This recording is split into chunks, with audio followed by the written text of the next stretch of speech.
One of the fortunate things about our Catholic liturgy is that we get to hear a passage from one of the four Gospels each Sunday. One of the unfortunate things about our Catholic liturgy is that we get to hear a passage from one of the four Gospels each Sunday. Anybody confused? Okay, all right. Well, let me attempt to explain those seeming contradictory statements. So, as many of you know, each Sunday we read excerpts from what are called the Synoptic Gospels. That's Matthew, Mark, and Luke. And they're divided into 3-year cycles. Year A is Matthew, year B is Mark, and year C is Luke. And John gets read on solemnities and during Holy Week. So it's fortunate that we get to hear a short passage from on each Sunday and get most of the Gospels read over a 3-year period of time.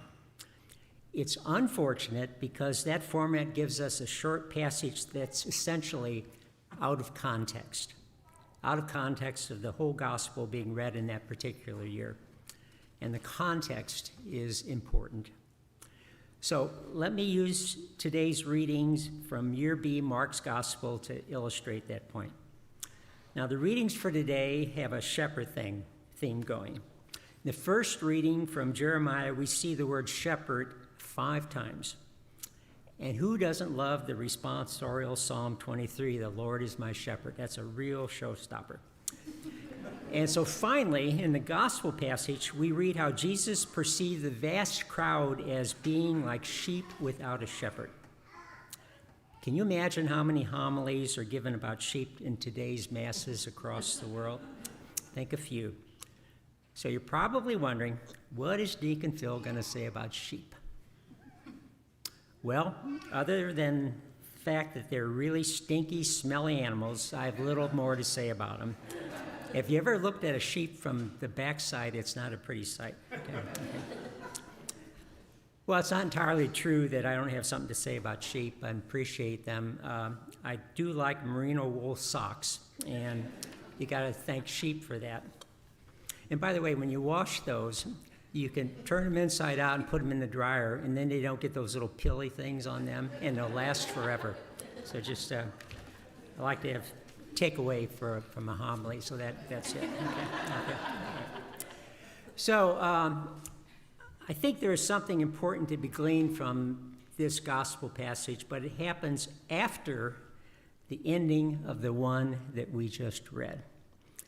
So it's unfortunate that we don't get to read a bit and see just what happens after Jesus sees that huge crowd, and the last lines, begins to teach them many things. By the way, there's no church law that says you can't go home and read what went before and after the passage. That's allowed. I read that in canon law, so, okay, all right. Anyway, what comes next is the passage that's referred to as the multiplication of the loaves and fishes. And that's a story, as you know quite well, where Jesus takes 5 loaves of bread and 2 little fishies, and he turns them into enough to feed 5,000 men, not counting the women and children. I guess they don't eat much or something. So and then he had, enough left over to fill 12 wicker baskets, which are really huge things, with the fragments. Now, here's a disclaimer. Don't get caught up in a literal interpretation of that part of the story. There's a lot of intentional Eucharistic symbolism there. But that's not what grabbed my attention when I read this gospel passage and the passage that came before and after the words we just heard. So let me explain. In the previous chapter that we didn't get to read today, Jesus had appointed the 12 apostles, and he, quote, sent them forth to preach and have authority to cast out demons. So you fast forward to chapter 6, okay, and we heard that. The 12 guys gathered together with Jesus and reported to him all they had done and taught. So after this debriefing, you have to imagine how patient Jesus was to listen to 12 guys going on and on about their exploits. Can you imagine how long that would take? Yeah, Peter. Well, that's nice, Mark. Matt, good job, So a good manager that Jesus was, he says, come away by yourselves to a deserted place and rest a while. Now, that makes perfect sense, okay? I mean, those guys would need a little R&R after what they did. And what happens? They didn't get any. And neither did Jesus, because while they were out doing their preaching and that sort of thing, Jesus was also doing the same. So anyway, this horde of people, hot-footed about 10 miles around this edge of this lake where they were waiting for Jesus on the other side, he's taking a boat across, and it takes him longer because of a headwind or something, okay? And so Jesus, seeing the crowd, could have said, well, let's find a different spot. You know that Yogi Berra saying, he's got a famous line about not going to a popular restaurant. He says, no one goes there anymore, it's too crowded. That could have been Jesus' line there. But he didn't do that. He didn't do that. So he not only scrapped his plans for well-deserved rest for his apostles and for himself, what did he do? I'm about to tell you, okay? So evening comes, okay? And the disciples said to Jesus, this is a deserted place and it's already very late. Dismiss them so that they can go to the surrounding villages, farms, and buy themselves something to eat. So Jesus has a retort to them. He says, give them some food yourselves.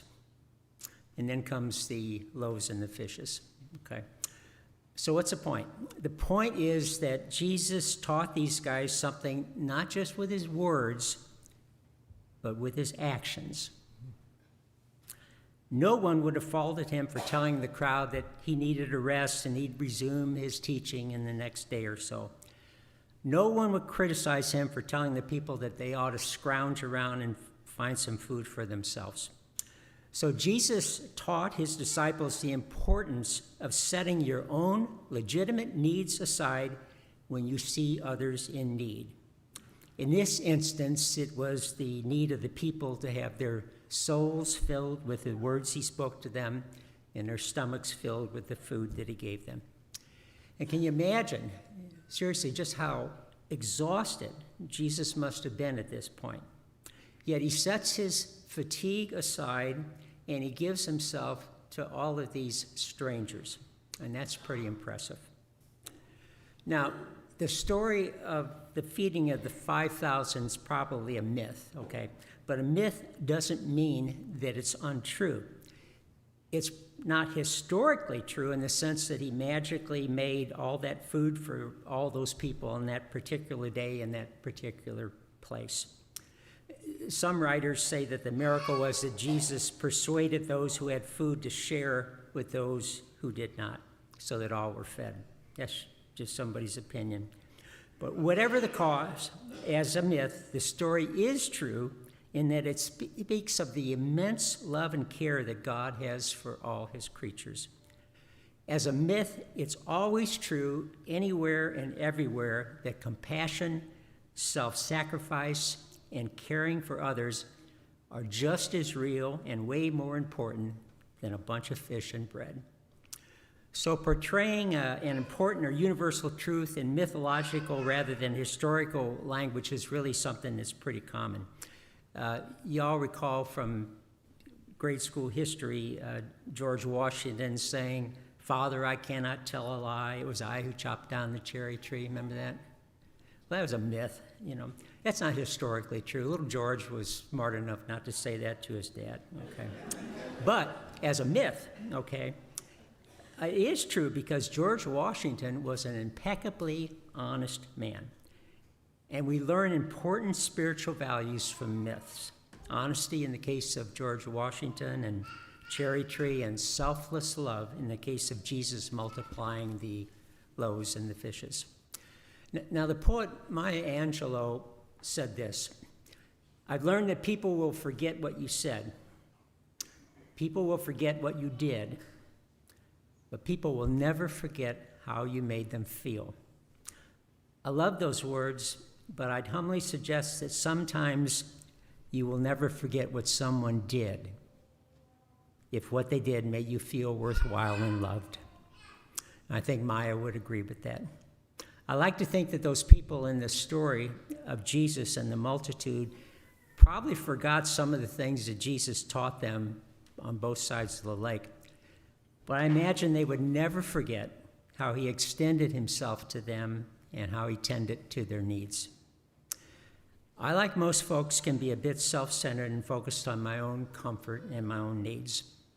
When I'm tired, I don't particularly feel like carrying on a conversation with someone who really might need my attention at that moment. Now, sometimes I can override that, and sometimes I can't, or probably won't is more accurate. And I have great admiration for people, I'm an embarrasser like my wife Mary, who will stop what she's doing and talk with one of our daughters when they call, or one of our friends when they call with a concern or a problem. And I can see some of you here who've experienced that with Mary, so you know exactly what I'm talking about. And that's a very Christ-like thing for you to do. And there are many of you here who would do the same, and I greatly admire each of you for that. For someone like me, it's a challenge, but it's a challenge in a good way. Your example mirrors what Jesus did on that spring day in Galilee, when he set his own needs aside and ministered to others with his words, with his time, with his resources, and most importantly, with his love. I want to be more like that, more like you and more like Jesus. So maybe we can be alert to opportunities this coming week where we can freely choose to set aside our own needs and tend to others. Now, I'm not suggesting that we totally ignore the necessity of meeting our own physical, psychological, spiritual, social needs. Because if we wear out and deplete ourselves, we will be of no use to others. Now, having said that, I do believe that God will give us the strength that we need so much more than we can imagine in our service to those in need. And those opportunities will present themselves in very, very ordinary ways. It could be your wife, your husband, your partner, your friend, your children, your grandchildren, your siblings, your parents, grandparents. Someone might call you and need to talk about something, or maybe they just need some human connection. Your friend who's struggling with something maybe needs you to take the initiative and reach out to them rather than waiting for them to call. Your next-door neighbor might need a hand just carrying in her groceries. The stranger that you encounter on a street or in a store may need your warm smile and a few minutes of your time in seemingly unimportant conversation. You never know.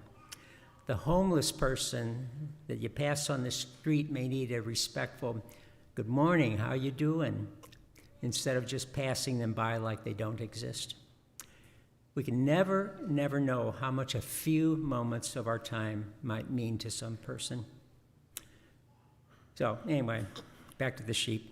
I may have been a little bit too dismissive of sheep at the start of this homily. Little lambs are pretty damn cute, okay? And baby animals and baby humans evoke something in we older people. We have this overwhelming need to love on them and to protect them. And I'm quite sure that's what Jesus had those same feelings about baby humans and baby animals. So the image of Jesus as a loving, fiercely protective shepherd does ring true. Lord knows, and I say that figuratively and literally, who of us does not need a loving and protective shepherd these days? One last thought. One task in a shepherd's job description is to lead the sheep back to the protection of the sheepfold at the end of the day.